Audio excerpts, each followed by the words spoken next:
नमस्कार मित्रांनो, कोणीतरी खूप छान म्हटलंय की तुम्ही मुक्त असालच असे नाही. कदाचित तुम्ही कैद असू शकता, फक्त तुम्ही मुक्त आहात असं तुम्हाला भासवलं जाऊ शकतं. ज्या प्रकारे एखाद्या मुक्ताला उडण्याचं प्रशिक्षण द्यायचं, त्याला मुंगळ्या आभाळाची स्वप्न दाखवायची, परंतु त्याचं तेच स्वातंत्र्य हिरावून घेऊन त्याला छोट्याशा पिंजऱ्यात कैद करून टाकायचं. फक्त त्याला भासवण्यासाठी काळानुसार त्याचा पिंजरा मोठा करत राहायचं. मला वाटतं हीच बाब इथल्या स्त्रियांची आपली सुधारली असावी. सतीप्रथा असेल, बालविवाह असेल, पडदा प्रथा असेल, या काळाच्या तुलनेत आताच्या काळातल्या स्त्रियांचा पिंजरा मोठा झालाय, परंतु त्याची चावी मात्र अजूनही पुरुषप्रधान समाजाकडेच राहून गेले.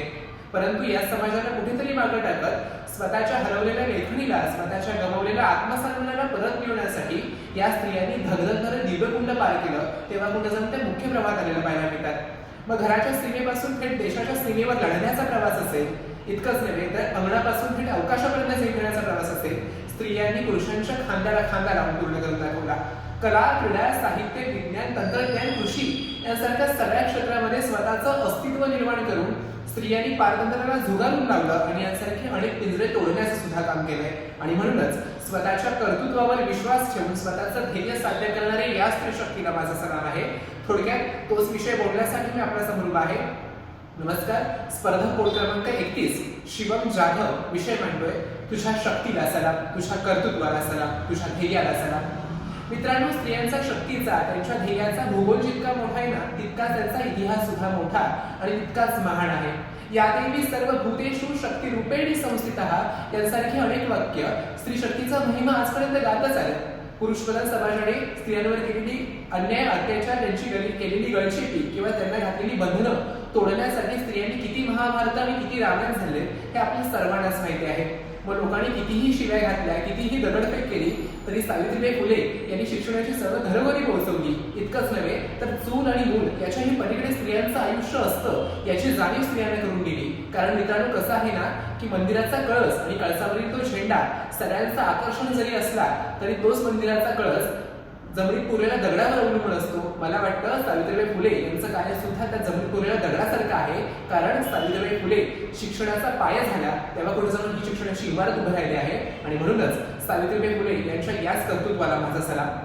घरातल्यांचं पोट भरण्यासाठी विठ्ठलबाई नारायणगावकर जेव्हा 9 महिन्यांचं पोट घेऊन लावणीच्या फळावर नाचतात आणि नाचता त्यांना प्रसूतीच्या वेदना सुरू झाल्यानंतर लावणीच्या फळाच्या पाठीमागे जाऊन स्वतःचीच प्रसूती करून घेतात आणि बाळाची नाक दगडाने ठेचून तोडून टाकतात आणि त्याच रक्तबंबाळ अवस्थेमध्ये परत येऊन स्वतःची अर्धवट ठरलेली लावणी पूर्ण करतात. त्यावेळेला विठ्ठलबाई नारायणगावकर यांच्या या स्त्री शक्तीला माझा सलाम.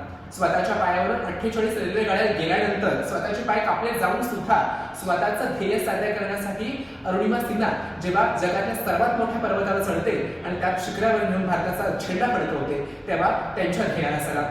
सिंधुताई सतपाळ, भानुबाई चौधरी, राणी लक्ष्मीबाई यांच्यापासून थेट प्रतिभाताई पाटील, इंदिरा गांधी यांच्यापर्यंत, जनाबाई, मीराबाई यांच्यापासून थेट द्रौपदी मुर्मू यांच्या सगळ्या स्त्रियांना बघितल्यानंतर मला बोलावं असं वाटतं, तुझ्या शक्तीला सलाम, तुझ्या कर्तृत्वाला सलाम, तुझ्या ध्येयाला सलाम. परंतु मित्रांनो, ही विषयाची एक बाजू जरी असली तरी याच विषयाची धगधग तरी दुसरी बाजू आपल्याला नाकारून चालायची नाही. ज्योती लांजेवर स्वतःच्या कवितेमध्ये असं म्हणतात की हे कान्हा, तुझ्या राज्यामध्ये स्त्रियांवर हा अन्याय, अत्याचार आणि तू डोळे मिटावेस असे पार. अरे अंगावर वस्त्र पुरवू नकोस, परंतु अंगावरचे हे वस्त्र खेचणारे हात तरी छाटून टाक. आज या भारतामध्ये यंत्र नारस्ते पूज्यते रमंत तंत्र देवता अशा प्रकारची शिकवण आहे. त्याच भारतामध्ये स्त्रियांवर अन्याय होतो, अत्याचार होतो, बलात्कार होतात. निर्भया, कोपरडी इतकंच नव्हे तर साक्षी, प्रियंकासारखी धगधगणारी प्रकरणं घडतात.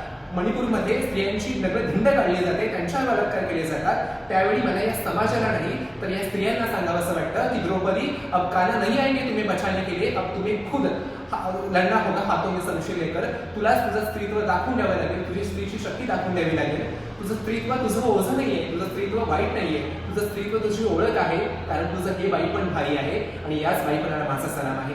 आई, बहीण, बायको, मैत्रीण, प्रियसी यासारखी नाती निभवणारी तुला आता दाखवून द्यावे लागेल. तूच जन्म देणारी आहेस, तू जन्मभर पुरणारी आहेस. तू आहेस म्हणून मी आणि आम्ही आहोत.